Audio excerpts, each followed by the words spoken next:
Hello guys, welcome to my channel. आप सबका मेरे चैनल में स्वागत है। आज मैं आपको एमएस वर्ड के बारे में बताऊंगी, जो एमएस ऑफिस का ही एक पार्ट है। पिछली वीडियो में मैंने आपको एमएस ऑफिस के बारे में बताया था और उसकी ब्रांचेस के बारे में बताया था कि उसकी कौन कौन सी ब्रांचेज हैं। तो आज हम उसी की एक ब्रांच एमएस वर्ड के बारे में जानेंगे। तो आओ हम वीडियो स्टार्ट करते हैं। एमएस वर्ड एक वर्ड प्रोसेसिंग प्रोग्राम है जो किसी भी डॉक्यूमेंट को ओपन, क्रिएट, फॉर्मेटिंग एवं प्रिंट करने का कार्य करता है। इसका उपयोग कंप्यूटर पर लेखन कार्य के लिए किया जाता है। एमएस वर्ड का जो पूरा नाम है वो है माइक्रोसॉफ्ट वर्ड। माइक्रोसॉफ्ट वर्ड इसका नाम इसलिए पड़ा क्योंकि इसको माइक्रोसॉफ्ट कंपनी के द्वारा विकसित किया गया है, जो एमएस ऑफिस का ही एक भाग है। एमएस वर्ड को विन वर्ड के नाम से भी जाना जाता है। इसका उपयोग जो है औपचारिक और निजी कामों के लिए किया जाता है। मतलब इसको हम ऑफिशियल और पर्सनल यूज़ के लिए भी हम इसका प्रयोग जो वो कर सकते हैं। तो एमएस वर्ड में हम प्रिंटिंग कर सकते हैं, फॉर्मेटिंग कर सकते हैं, डॉक्यूमेंट क्रिएट कर सकते हैं, लेटर बना सकते हैं। इसमें बहुत सारे काम जो हम कर सकते हैं। तो एमएस वर्ड को सीखने के क्या क्या फ़ायदे हैं, अब उन पे चर्चा करते हैं। तो एमएस ऑफिस जो है वो का ही एक पैकेज है। मतलब एमएस वर्ड एमएस ऑफिस का एक पैकेज है, मतलब उसी का एक पार्ट है। इसमें लेटर पैड का इस्तेमाल किया जाता है। मतलब इसमें हम लेटर लिख सकते हैं, इसमें हम बहुत सारे डॉक्यूमेंट बना सकते हैं। टाइपिंग वर्क के लिए भी लगभग सभी तरह के ऑफिस में और काम में इस्तेमाल होता है। आप किसी भी ऑफिस में काम कर लो, अगर आपको टाइपिंग वर्क करना है तो एमएस वर्ड आपके लिए बहुत ही महत्वपूर्ण ऑप्शन है।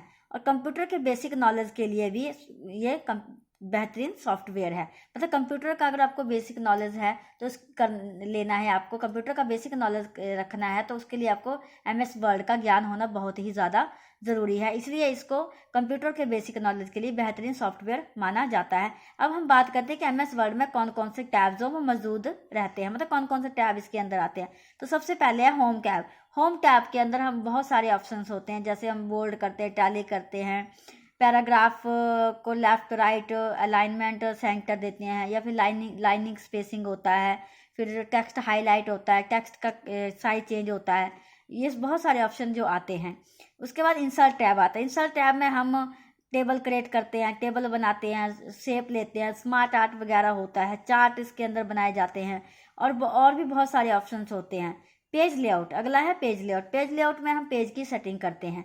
रेफरेंस में हम कंटेंट बनाते हैं, अपने ही इंडेक्स बना देते हैं। जो भी आपने डॉक्यूमेंट बनाया या फिर कोई जिस भी डॉक्यूमेंट को आपने इंडेक्स के रूप में क्रिएट करना तो आप रेफरेंस में कर सकते हैं। उसके बाद आता है मेलिंग का काम कर सकते हैं। मतलब मेल मर्ज ऑप्शन इसके अंदर हम कर सकते हैं। रिव्यू के अंदर हम स्पेलिंग चेक कर सकते हैं और कमेंट दे सकते हैं, और भी बहुत सारे ऑप्शंस होते हैं। अगला टैब जो आता है हमारा है व्यू टैब में हम अपनी जो भी डॉक्यूमेंट है या फिर जो भी आपकी स्क्रीन है उसका व्यू चेक कर सकते हैं कि उसका व्यू चेक क्या होता है। और इसमें सबसे ही एक महत्वपूर्ण जो ऑप्शन होता है वो होता है मैक्रो ऑप्शन, वो भी हम व्यू के अंदर ही करते हैं। तो ये थी एमएस वर्ड की थोड़ी सी जानकारी जो मैंने आपको थ्योरेटिकली बताई है। हम इन टैब के जो मैंने आपको टैब बताए, home tab, insert tab, page layout tab, इन सभी टैब के बारे में हम अलग अलग से वीडियो बनाऊंगी और उसमें आपको प्रैक्टिकली दिखाऊंगी कि होम टैब में क्या क्या ऑप्शन होते हैं और इंसर्ट टैब में क्या क्या ऑप्शन होते हैं। अगर आपको मेरी वीडियो अच्छी लगी है तो आप मेरे चैनल को सब्सक्राइब करें और बेल आइकन का बटन जरूर दबाएं।